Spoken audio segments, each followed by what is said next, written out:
বিরুদ্ধে সৌজন্য ঢাকা স্বরূপ মণ্ডল দুর্গাপুরের কাউন্সিলর। আমরা আজকে 37 নম্বর ওয়ার্ডে এসেছিলাম। এখানে অর্জুনপুর, অঙ্গদপুর গ্রাম পুরনো বিজেপির ভালো ভোটার আছে, তো কর্মীদের সঙ্গে দেখা করতে এসেছিলাম মর্নিং ওয়াকে। সেই সময় আমাদের এখানকার যিনি টিএমসির কাউন্সিলর তিনি এটা দিয়ে যাচ্ছিলেন। আমাদের কর্মীরা আছেন যারা তাদের বন্ধু পাড়ার লোক, তারা ডাকলো, আমার সঙ্গে একটু নমস্কার হলো, ভালো লাগলো। আমি বললাম যে আপনার জায়গায় এসেছি আমরা আজকে হাঁটতে, এরকম সৌজন্য থাকা উচিত সবার মধ্যে। সৌজন্যটা কি হারিয়ে যাচ্ছে? রাজনীতি থেকে সৌজন্য চলে যাচ্ছে। সবাইকে মনে রাখতে হবে আমরা আগে সামাজিক প্রাণী, সমাজে থাকি, তারপরে রাজনীতি ইত্যাদি সবই। তো সেই সমাজ যদি না থাকে, সমাজের মধ্যে সম্পর্ক ঠিক যদি না থাকে, কিসের জন্য রাজনীতি, কিসের জন্য কি, এটা সবারই মনে রাখা উচিত। তৃণমূলের নেতৃত্ব কি এটা নিতে পারবেন?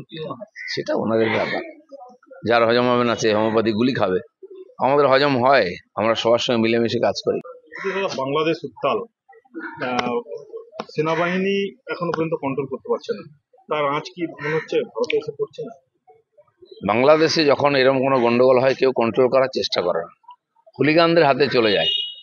দুর্ভাগ্য, এটা বাংলাদেশের মতো একটা গরিব দেশ, আর সেখানে এরকম ঘটনা চলছে। ব্যবসা বাণিজ্য সবকিছু, অর্থনীতি খুবই ক্ষতিগ্রস্ত হবে, ওখানকার মানুষেরই ক্ষতি হবে। আমি জানি না ওখানকার লোকেরা এসব ভাবে কিনা। আর যারা স্বৈরতন্ত্রের কথা বলছেন, পাকিস্তানের স্বৈরতন্ত্র কম আছে? পাকিস্তানের নির্বাচন হলো গত বছর, যে পার্টি সবচেয়ে বেশি সিট পেয়েছে সে পার্টির নেতা এখন জেলে আছেন, ইমরান খান। সরকারে কারা বসে আছে? যারা মেজরিটি পায়নি। আমার মনে হয় কোনো ইসলামিক দেশে বোধহয় গণতন্ত্র সফল হয় না, সেটা তার প্রমাণ। যাই হোক, কিন্তু আমরা পড়োশি দেশ হিসাবে সবসময় আমাদের চিন্তা থাকে, কিছু গন্ডগোল হলেই ওখানকার হিন্দুদের উপর অত্যাচার হয়, তারা পালিয়ে আসেন, আবার সেটা হচ্ছে। কিন্তু তাদের হয়ে কেউ কথা বলছে না, কেউ জামাতিদের কথা বলছে, কেউ স্বৈরতন্ত্রের কথা বলছে।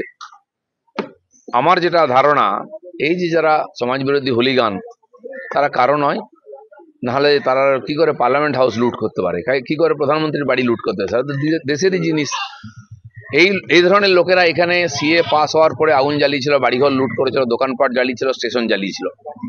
এই লোকেরাই ওখান থেকে এখানে যারা ঢুকেছে এসে 21-এ নির্বাচনের পরে বিজেপির কর্মীদের বাড়িতে অ্যাটাক করেছিল, বাড়ি ভেঙেছিল, আগুন লাগিয়েছিল, দোকান লুট করেছিল, মহিলাদের অত্যাচার করেছিল। আর এরা এখন টিএমসি পার্টিকেও দখল করে নিচ্ছে এখানে। মমতা ব্যানার্জি হয়তো ভাবছেন যে এরা তো আমার পক্ষেই আছে, তাই মুখ বন্ধ করে আছেন, ওখানে হিন্দুদের কথা বলছেন না।